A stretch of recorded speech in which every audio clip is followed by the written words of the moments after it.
बिस्मिल्लाहिर्रहमानिर्रहीम। अस्सलाम वालेकुम डियर स्टूडेंट्स, आज की इस वीडियो में जो हमारा लेक्चर है that is genetic engineering. Biotechnology की ये एक बहुत एडवांस टर्म है जिसमें हमने जेनेटिक सेटअप के बारे में डिस्कस करना होता है।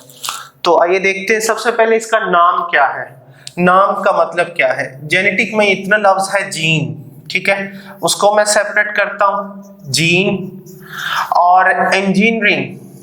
इंजीनियरिंग इटसेल्फ आप कह सकते हैं टेक्निक्स को कहते हैं या टेक्नोलॉजी सिंपल आप कह सकते हैं with the help of different instruments, और उन इंस्ट्रूमेंट्स को सादा लफ्जों में हम क्या कहेंगे, machines. So with the help of machines किसी भी जानदार के जेनेटिक सेटअप के अंदर तब्दीली लाना या जेनेटिक सेटअप्स को स्टडी करना वो जेनेटिक इंजीनियरिंग कहलाता है। अभी भी ये बात मुकम्मल वाज़िया नहीं है जेनेटिक सेटअप से क्या मुराद है। आइए देखते हैं हम।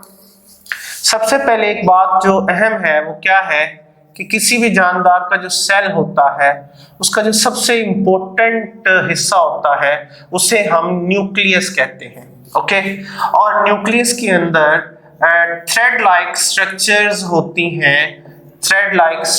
होती हैं जिन्हें हम क्रोमोसोम्स कहते हैं, क्रोमोसोम्स।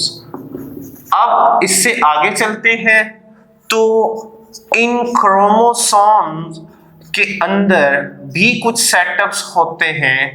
जिस तरह से क्रोमोसोम के अंदर क्या सेटअप है, वो होता है डीएनए होता है, और डीएनए के डिफरेंट आगे सेगमेंट्स होते हैं, हिस्से होते हैं, पार्ट्स होते हैं जिनको हम जीन्स कहते हैं, ओके। और जीन ही रिस्पॉन्सिबल है हर तरह के करैक्टर को बनाने के लिए किसी जानदार में। जैसे मैं हूं, इंसान, जानवर, परिंदे, जब इनकी डेवलपमेंट स्टार्ट होती, beginning for the first time जब इनकी डेवलपमेंट स्टार्ट होती है तो एक सेल से ही होती है। तो सेल के अंदर जो जीन्स हैं उनके पास वो सारे मटेरियल मौजूद होता है जो जिस्म के अंदर मौजूद हर जो खसूसियत को डेवलप करता है। So all the characteristics are generated by this genes. Like हमारी बॉडी के जैसे हमारी नाक का बनना, हमारी आईज का बनना या हमारे बालों का बनना, ये छोटे छोटे कैरेक्टर हैं जो एज एग्जांपल आप देख सकते हैं। तो अब इन सारी बातों को हम डायग्रामेटिकली बात करते हैं। तो ये देखें, ये एक सेल है, ठीक है, और मैं लिखता हूँ ये सेल है और ये उसका न्यूक्लियस है, ये न्यूक्लियस लिख दिया मैंने। और न्यूक्लियस को जब मैंने इनलार्ज करके देखा तो इसके अंदर ऐसे थ्रेड लाइक स्ट्रक्चर्स नजर आई, ठीक है, जो इस तरह से क्वाइल्ड शक्ल में थी। इसको हम क्या नाम देते हैं, क्रोमोसोम्स। और इन क्रोमोसोम को जब हमने मजीद इनलार्ज करके देखा तो इनकी स्ट्रक्चर्स कुछ ऐसे थी, ठीक है। असल में ये क्रोमोसोम की शक्ल में नहीं होते, क्रोमाटिन बनता है पहले, फिर क्रोमाटिड बनता है और फिर क्रोमोसोम बनता है। तो मैंने डायरेक्ट क्रोमोसोम लिख दिया।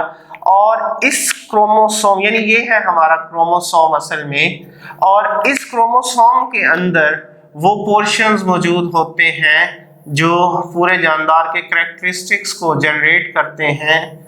ये हैं वो पोर्शंस जिनको हम इस तरह से आउटसाइड ऑफ दी सेल जब बनाएंगे तो ये पोर्शंस हैं, वो इन्हें आप क्या कहते हैं, डीएनए कहते हैं। और डीएनए के डिफरेंट सेगमेंट्स होते हैं जो आपस में इकट्ठे होकर कुछ ना कुछ खसूसियत, कोई ना कोई जानदार के अंदर कैरेक्टर बनाते हैं, और इस सेगमेंट्स को हम क्या नाम देते हैं, जीन का नाम देते हैं। तो आई होप कि अब आपको अंदाजा हो गया होगा कि जीन क्या है। तो ये बेसिकली मैंने आपको बताया है कि सेल के अंदर जीन कहाँ होता है और इसका क्या फंक्शन होता है। अब हमारा जो टॉपिक है बेसिकली वो जेनेटिक इंजीनियरिंग है। तो मैं इस बात को एक्सप्लेन करने के लिए ये हमारा बोर्ड इरेज करूंगा, क्योंकि अब हमारी जो मेन कंसर्न है टॉपिक से रिलेटेड बात है हम वो करने लगे हैं कि जेनेटिक इंजीनियरिंग बेसिकली क्या होता है। जैसे कि मैंने आपको बताया, इसमें हम डिफरेंट टेक्निक्स अप्लाई करते हैं कि किसी सेल के अंदर, इनसाइड ऑफ द सेल, हम जीन्स पर डिफरेंट तरह की वर्किंग करते हैं, डिफरेंट काम कर सकते हैं। मसलन अब क्या क्या कर सकते हैं हम जीन्स को सेल से सेपरेट कर सकते हैं, सेपरेशन ऑफ जीन्स। हम जीन को रिमूव कर सकते हैं, हम नए जीन को इंसर्शन कर सकते हैं, सेल के अंदर डाल सकते हैं। हम पुराने जीन के अंदर किसी तरह की तब्दीली कर सकते हैं, ठीक है। हम इस जीन को आर्टिफिशियल मैन्युफैक्चर कर सकते हैं आउटसाइड ऑफ द सेल, ठीक है। तो हम इसमें synthesizing the genes out of the cell ये कर सकते हैं।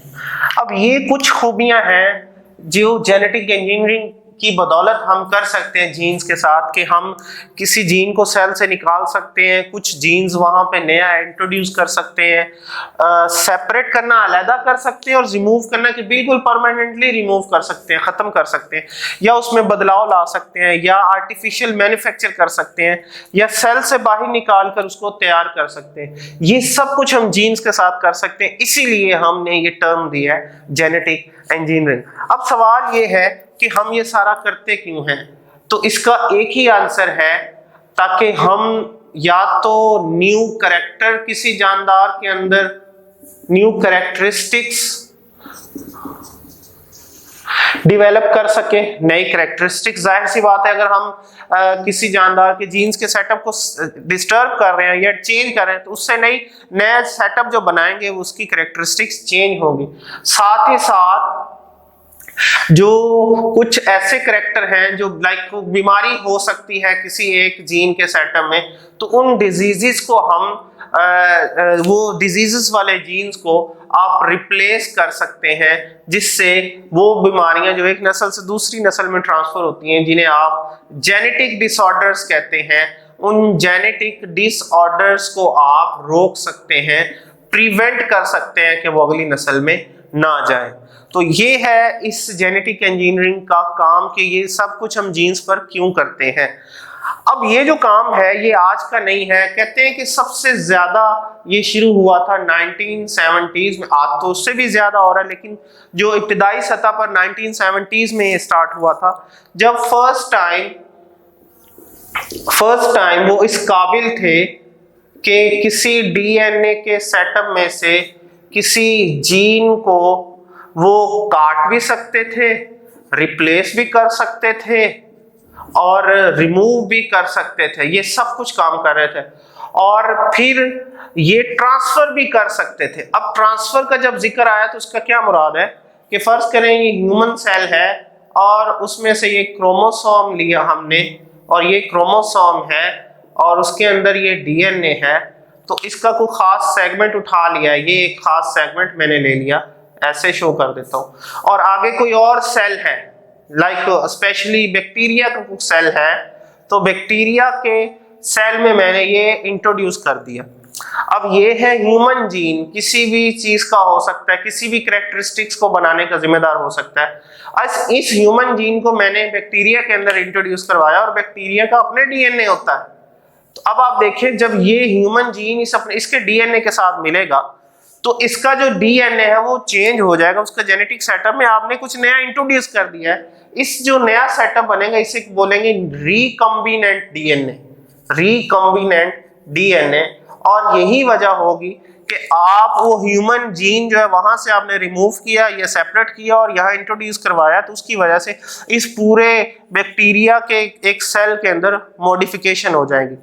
तो यही वजह है, हम किसी भी चीज में मॉडिफिकेशन ले आते हैं, कुछ नए करैक्टर को डेवलप कर लेते हैं, और इसीलिए कई ऐसी बीमारियां हैं जिनके इलाज माइक्रो ऑर्गेनिज्म को यूज करके किए जा रहे हैं, कि ऐसे ही हम उनके ह्यूमन जीन सेपरेट करते हैं और उनको उनकी ग्रोथ अलग से करवा लेते हैं और वो मेडिसिन की शक्ल में आ जाती है। और उसकी मिसाल क्या है कि आपके पास ये जो इंसुलिन एक प्रोटीन है बेसिकली, और ये क्या करती है, ये डायबिटिक पेशेंट को दी जाती है, डायबिटिक पीपल्स को दी जाती है, और ये डायबिटिक पेशेंट में जाती है और उनके शुगर लेवल को कंट्रोल करती है।